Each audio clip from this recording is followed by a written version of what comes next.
Salut et bienvenue sur ma chaîne, moi c'est Manuela. Ici on va parler business et investissement à l'étranger. Alors si tu es intéressé, prends place et c'est parti.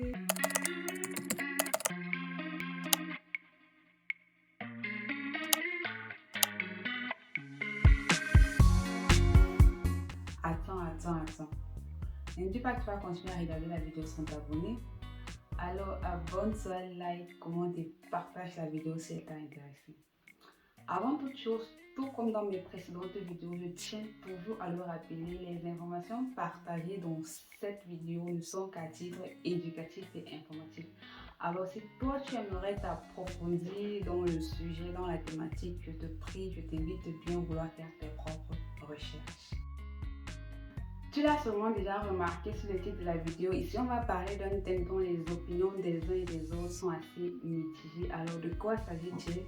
Il s'agit tout simplement de la thématique: vaut-il vraiment la peine d'acheter un bien immobilier pour y vivre à l'intérieur ou bien est-il toujours nécessaire de vivre en location? Avant de vraiment entrer dans le vif du sujet, on va tout d'abord essayer d'élaborer tout ce qui se dit autour de cette thématique ces dernières années. Sur les différents canaux de partage d'informations, il se dit que la hausse des loyers a emmené de plus en plus de monde à penser en premier lieu à l'immobilier comme moyen de préparer leur retraite.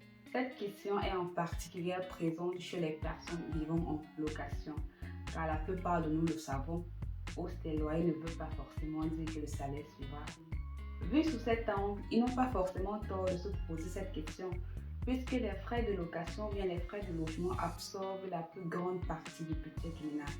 Il est donc logique et judicieux de leur part de penser à l'utilisation de cet argent du loyer pour se constituer leur propre patrimoine sous la forme de leur propre logement. Maintenant, revenons à notre problématique qui est: vaut-il vraiment la peine d'acheter un bien immobilier pour y vivre ou bien est-il toujours nécessaire ou bien logique de rester vivre en location? Dans cette vidéo, je vais t'énumérer les avantages et les inconvénients des uns et des autres afin que tu puisses te faire ta propre idée là-dessus. Avant de passer aux avantages et aux inconvénients de cette thématique, il est tout d'abord très important de définir le type de personne que tu es. T'inquiète, quand je parle de cela, je fais tout simplement allusion à tes préférences. Es-tu le genre de personne qui sont très à l'aise dans sa propre maison ou bien cela n'a juste pas d'importance pour toi? Crois-moi que c'est une question qui préoccupe de nombreuses personnes au courant de leur vie.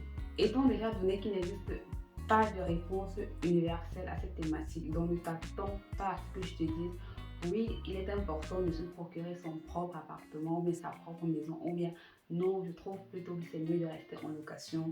Je ne le dirais bien évidemment pas parce que tout cela dépend tout simplement des préférences de tout un chacun. On va essayer d'énumérer en gros la plupart des facteurs pour lesquels certaines personnes penchent plus pour l'achat d'un bien immobilier à usage personnel. Comme premier facteur, nous avons le taux d'intérêt associé au fonds propre de chaque personne, entre parenthèses, en allemand ça se dit Zinssatzfällen Eigenkapital. Comme deuxième facteur, nous avons les préférences personnelles et le choix de vie de tout un chacun, comme je l'ai évoqué un peu plus haut dans la vidéo. Comme troisième facteur, nous avons le coût du loyer mensuel actuel qui ne fait que grimper d'année en année. C'est assez demandé même si ça va encore baisser. Et pour finir, nous avons le montant actuel des intérêts immobiliers, entre parenthèses, Immobilienzinsen.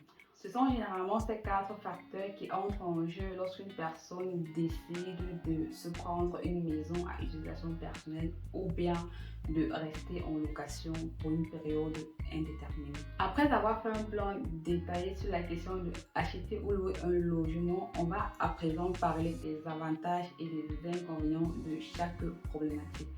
Dans la première rubrique, je vais énoncer les avantages et les inconvénients de se procurer sa propre maison à utilisation personnelle. Et dans la seconde rubrique, je ferai allusion aux avantages et aux inconvénients de rester vivre en location. Comme avantage dans cette première rubrique, nous avons la liberté dans la conception de la maison. C'est-à-dire que tu es libre de réorganiser la maison selon tes goûts et selon tes couleurs du moment où tu te sens à l'aise dans ce logement. Et deuxième avantage, il n'y a juste tout simplement pas d'augmentation de loyer, mais c'est pas magique ça. Concernant les inconvénients, je pense qu'en cas de travaux et en cas d'éventuelle réparation dans la maison, tu as l'entière obligation et même la responsabilité de ce quoi de réparer tout ce qui se trouve dans ton logement. Et aussi d'ailleurs, je ne sais pas s'il y a la possibilité pour toi, vu que le bien est à usage personnel, de pouvoir faire valoir ces dépenses-là au niveau de ta déclaration d'impôt. En ce qui concerne les avantages de la deuxième propriété, c'est-à-dire de la location, je pense que tu as plus de flexibilité et plus de possibilités de changer de lieu de résidence sans avoir trop à craindre.